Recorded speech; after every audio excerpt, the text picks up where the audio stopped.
ចាសូមជម្រាបសួរពុកម៉ែបងប្អូនទាំងអស់គ្នានៅក្នុងថ្ងៃនេះ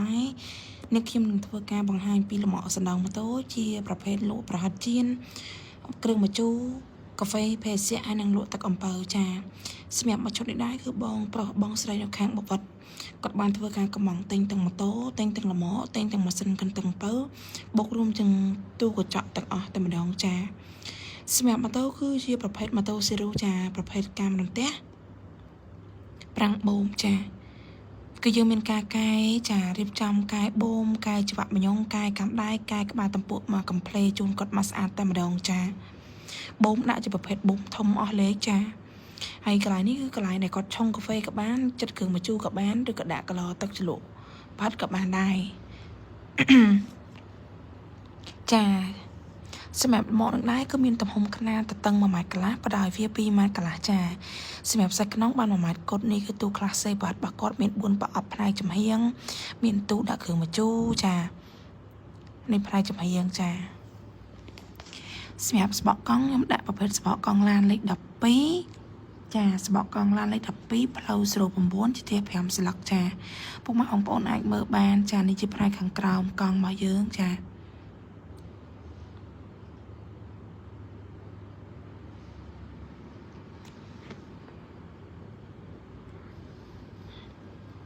ចានៅផ្នែកចំហៀងមកខាងទៀតចាមានទូដាក់គ្រឿងអប៉ង់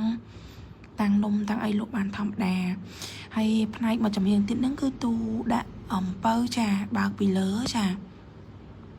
ហើយមានក្បាលកិនទឹកអំពៅជាប្រភេទអនាម័យសុវត្ថិភាពកិនម្ដងអស់ទឹកចា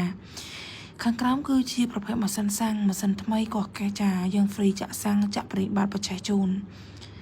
ចារឹករាល់អស់ហើយមានប្រក់ដំបូល2ជាន់មានអាវភ្លៀងកលឹងក្បាត់ជុំវិញចា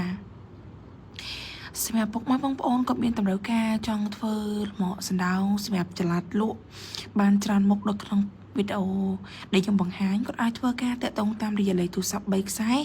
ដែលនាងខ្ញុំដាក់ផ្នែកខាងលើឬក៏ឆាតចូល page របស់នាងខ្ញុំផ្ទាល់ឬក៏ចុចលើ link Telegram របស់នាងខ្ញុំដាក់ផ្នែកខាងលើក៏បានដែរសម្រាប់ទីតាំងរបស់យើងខ្ញុំគឺនៅភ្នំពេញនៅផ្សារដើមថ្កូវលើផ្លូវ271នៅម្ដុំធនាគារ ABA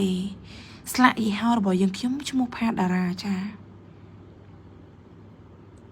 ជាចុងក្រោយនេះខ្ញុំសូមអរគុណពុកម៉ែបងប្អូនទាំងអស់គ្នាដែលបានតាមដានទស្សនាវីដេអូរបស់នាងខ្ញុំចាប់ពីដើមរហូតដល់ចប់ចាសូមអរគុណសូមជម្រាបលាចាអរគុណច្រើន